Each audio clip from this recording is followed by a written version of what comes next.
Not all battles are fought with bullets. Financing coming from Kremlin, vote buying, using of criminal ties from Russia. I'm in Chisinau, the capital city of Moldova, at a vital geopolitical crossroads on Europe's eastern flank. To its east is Ukraine, a country fighting for its very survival. Everybody realizes that we are next. To its west, Romania, a member of NATO and of the European Union. We want to be in the circle of European Union, of peace. Moldova is a member of neither. And for many, that puts it in Putin's sights. We know where you live, we're gonna burn your house. Mafia. These mafia. Это хуже, чем на Украине. Where have all the protesters gone? If there is such a thing as Cold War II, this is the front line. We are tired of being in the front lines. Radu Marian is an influential MP from the ruling PAS party, which supports Moldova's bid to join the European Union. Russia, they've always been aggressive towards Moldova when we were tilting towards the European Union, but now it's an unprecedented assault on our democracy and our election process and our information space. So it's a total hybrid war. They cannot attack us militarily, but they're throwing everything else. There's no hiding behind this, and we don't have a big army. We're not a big nation, and so Ukraine is not only fighting for itself, but for Moldova. How much more severe has it become since the full-scale invasion of Ukraine? It became much more severe. We have recorded evidence of 140,000 people receiving money for voting in a certain way. That's around 8% of the electorate. Relations are made more tense by Transnistria. The enclave, internationally recognized as part of Moldova, borders Ukraine, but is controlled by pro-Russian forces.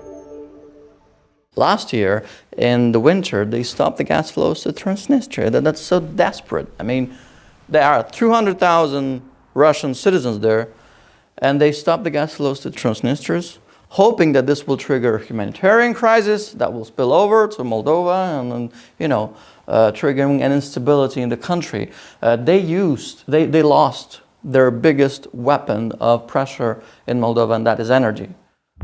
At the heart of Moldova's constitution is a commitment to neutrality, but is being used by Russian sympathisers as an excuse to remain silent over the full-scale invasion of Ukraine.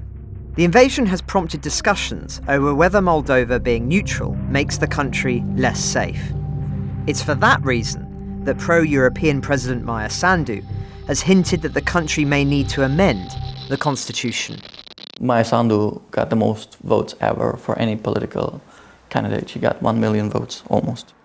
To change the constitution, then to make it, to remove neutrality, you would need, 1.4, 1.5 million. So that's just incredibly hard. During our interview, a protest suddenly began outside the Parliament building we were in. It was organised by the pro-Russian Heart of Moldova Republican Party. Партия ПАС убила Молдову. Who were keen to speak up in favour of neutrality. What does that mean to you, neutral? Because for many, Moldova is on a front line politically between East and West. Partidul Republican din Moldovei este partidul păcii, este partidul neutralității. Noi trebuie să le păstrăm suveranitatea, neutralitatea și să avem grijă, simplu, de țara noastră, de oamenii noștri.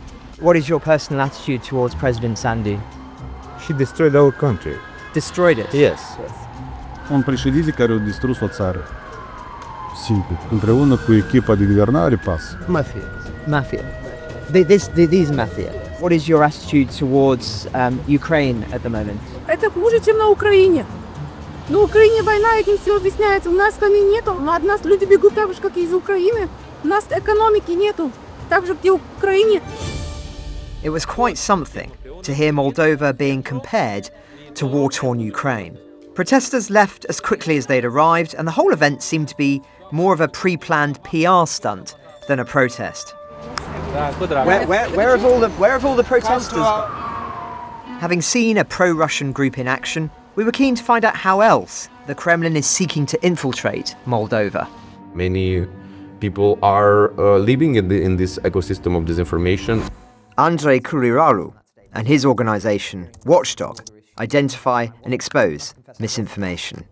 We have some AI commenters on our stuff, and they always have a link to their Telegram channel. It usually is the Telegram channel of Shore, a oligarch that here in Moldova is doing the bidding of Kremlin.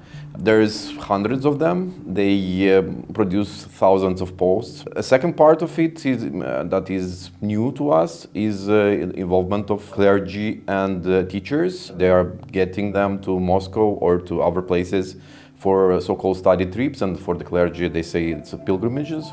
So they preach the ideas of Russian propaganda. There have been spotted more than 200 of the clergy. That would be 1/3 of the clergy in Moldova. If your teacher says that, if your priest says that, if all the notifications on your phone are from Telegram, most likely you're gonna see the world through the lens of Kremlin.